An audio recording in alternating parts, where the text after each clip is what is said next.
Good afternoon, and welcome to another ironic introduction to another video. And again, in one of these videos, I will be reading to you something you could easily read yourself. So I will stick a timestamp when I'm completed reading this mail you received in-game. If you want to go over and read it yourself, it will be quicker for many of you. But for those of you who are like me and would prefer not to read, let me take the bullet for you.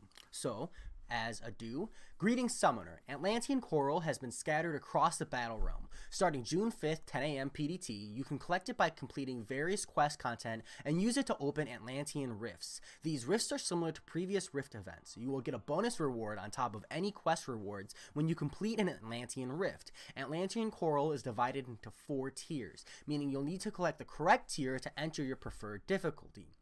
The ancient waterways of Atlantis are ever shifting and unpredictable. As a result, 2 types of rifts are available: stable and unstable. Unstable rifts are unpredictable, with a lower base reward but a greater potential prize. Stable rifts have more reliable rewards and come with a higher base reward but lower potential prizes. Both rifts cost the same amount of Atlantean coral to enter, so you'll be able to play whichever format of rift you prefer, as long as you have the required amount of the correct tier of Atlantean coral to enter. If you prefer to stay dry and out of danger, starting on June 19th, 10 AM PDT, rather than opening a rift, you can opt to use your Atlantean coral to open an Atlantean crystal. These crystals grant fewer rewards than either rift, but allow you to avoid the risks of higher tier rifts or utilize remaining coral before the event expires. And then I'm going to pop over to the forum for the increased amount of information, but my just kind of initial impressions there is that the 4 tiers are probably like your standard beginner, normal. Ooh, it's actually going to be different, right? They have to cut something out unless like there's something unrelated to uncollected, because like it's normally beginner, normal, heroic, master, epic, and epic sometimes is replaced with uncollected, or I'm not quite sure as I'm still getting used to the difficulty settings, but I do imagine it will be something of that sort. But furthermore, it is really nice. I do appreciate the being able to take a higher base potential prize, but I think that it will be a comparison of the prizes that really determine which one is worth. And it does sound like while there's a higher risk involved with the higher prizes, it sounds like that risk is not in RNG, but rather in skill and having the roster in order to take these things down. But let's go ahead and pop over to the forum post and see what we've got. So Summoners, Atlantean Rifts are coming to the contest from June 5th to July 3rd. Over the month, you can collect Atlantean coral that you can use to open stable and unstable rifts, yada yada, by exploring the Imperious Rex event, yada yada. Yep. Okay, so they are skipping the beginner difficulty, so from normal to epic, and you will receive rank and milestone rewards to use in the solo event, and so that should be good to see. And there will be a special login calendar for this as well, so it would be really cool if we can get all of the Fantastic Four characters through this. The 4 tiers of rifts, there will be 4 tiers of Atlantean rifts, each with increasingly valuable rewards. That's pretty standard. Tier 1 will include rewards such as PHCs or Tier 2 basic catalysts, and Tier 4 will include 6-star hero crystal shards or T5 basic catalysts. You may remember that from a previous version of rifts, but we've introduced something a little different this time. Each tier of rift has 2 different versions. These are the 2 we've already discussed. So each day there will be a 24-hour Fantastic Four champion use event. These events will give you points for using any of your champions, but will choose a specific champion that has taken on the mantle of a Fantastic Four member in the past, or is an important part of the Fantastic Four universe, like their villains. So here's the point breakdown. Standard 1 through 6, you get points based on which star rating of a champion you're using, but if you use the specific champion, you will have the opportunity to gain 10,000 points, and so that's the highest amount. It's even 4 times greater than the 6-star champion, and there's no star rating on this, so I imagine if you use multiple stars of the same champion, you will receive even more points as a result. And then this is the list of champions that can be pulled daily, which, just a quick rundown here, is 6, 7, 8, 9, 10, 11, 12, 13, 14. Let me see, I might be terrible at math. 1, 2, 3, 4, 5, 6, 7, 9, 10, 14 champions. So over the course of a month, it will be 14 champions. So some of these will most likely be picked twice. But the options are Annihilus, Ant-Man, Black Panther, Diablo, Ghost Rider, Human Torch, Joe Fixit, Luke Cage, Medusa, She-Hulk, Spider-Man Classic, Storm, Thing, and Wolverine. So this is a reasonable set of champions. I notably don't have some of these. So unfortunately, on those days, if you don't have a character or you don't have them ranked up, because like some of these you don't really want to be ranking up, you know, you will lose out on those points. So it really depends on how valuable those points are. But if you were to use a specific champion of the day, it would take less than 30 fights to reach the top milestone that day. So that's like super relevant. But it also depends on how hard it is to hit milestone elsewise. So if let's say 30 fights with the champion at 1500 points, that is not miserable of an upscale. So 10,000. I could do the math in my head, but that's not always reliable. So at 30 fights for 10,000 points, less than 30 fights at 10,000 points, it would take you 200 fights or less than 200 fights using just like 4-star champions. So depending on how this is set up, that might not be too unreasonable. So if you're not familiar with rifts, after you spend your Atlantean coral to open an Atlantean rift, you'll have to enter a random portal and be transported to a mysterious path. You can collect your reward before defeating your enemies on your way out. When you open an Atlantean rift, you'll only have 1 hour to defeat the final boss and collect your rewards, so make sure you can complete your rift when you enter. If you quit or run out of time, all of your hard-earned rewards will be lost to the abyss. Awesome. If you're having trouble completing higher tier rifts, Atlantean crystals will be arriving in the contest starting on June 19th. So that's just kind of like if you run out of time to play or you're struggling to clear content. Those might be worth more to people who have like lower rosters / aren't able to clear the higher content. But also it was just like a good way to dump crystals if you find yourself with excess. Nice. And you do have to complete to get your reward. So I would probably hold off on a day or two and wait for someone, a YouTuber, to put out like the content so you can see how difficult it is, and so you can take that time to really gauge whether or not you're capable of clearing it. So opening a rift costs 10,000 Atlantean coral of that tier. Completing a rift in tiers 1 through 3 will grant you 5,000 coral for the next tier up. So essentially you need to complete 2 of the lower tier in order to open up the higher one. And for those who have reached the level of Uncollected by completing Act 5, Chapter 2, and level 40 or higher, 10,000 of the first 3 tiers of Atlantean Coral can be directly exchanged for 5,000 Atlantean Coral of the next tier through the Feature tab in the store. If you choose to do this direct exchange, keep in mind that you will only receive the Atlantean Coral. This is intended for late game players who want to save time and energy at the expense of not receiving rewards for the lower tier rifts. So depending on how low those rewards are, like I imagine the tier 1s are probably not worth running more than once just for completion. But it also might turn out that if you have the time, even if you are an uncollected player, it might be worth like popping in there running on auto. We just kind of have to see what the rewards are, and that's what we're moving into. So the rewards are T2 basics, like this is for tier 1 rifts. You've got T2 basics, T2 class catalyst, tier 4 ISO, and PHCs.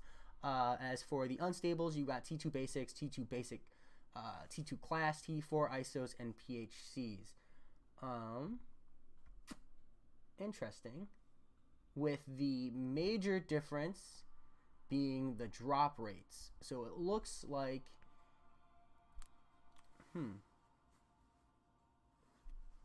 okay, I see. Sorry, it took me a moment to like figure out what's going on here.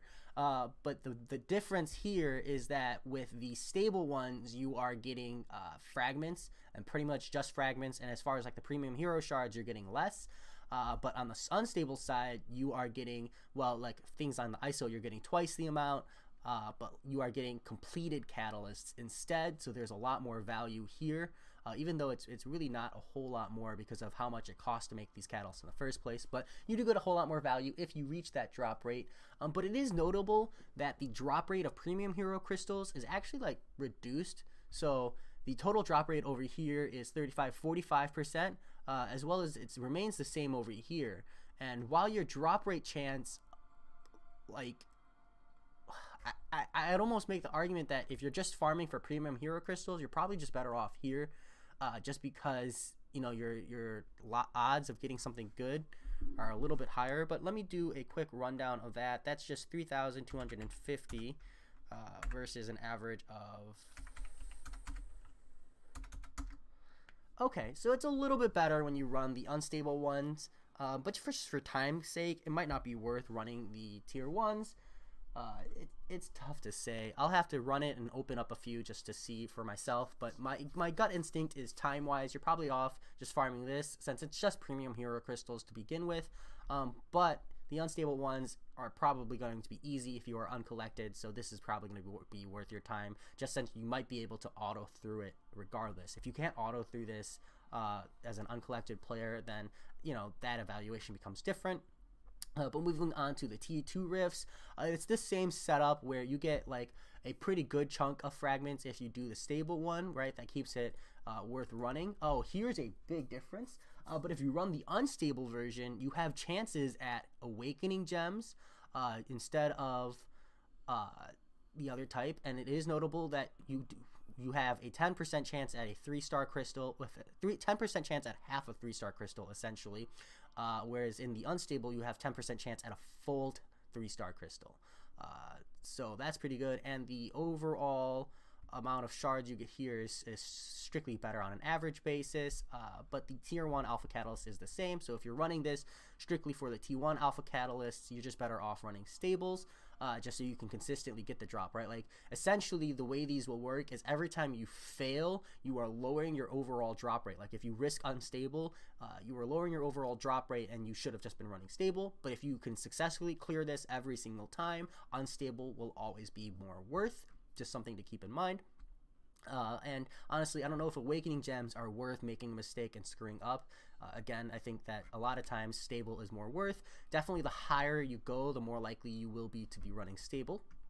But the tier 3 rifts, which will probably be similar to master difficulty based on these drops, but I can't say for sure. Like if I had to guess, this is right, normal, heroic, master, epic. So that's probably a pretty educated guess. We're looking here at T4 basics, T4 class catalysts, as well as access to 5-star and 4-star shards, as well as 4-star 6 stones if you're running the stable one.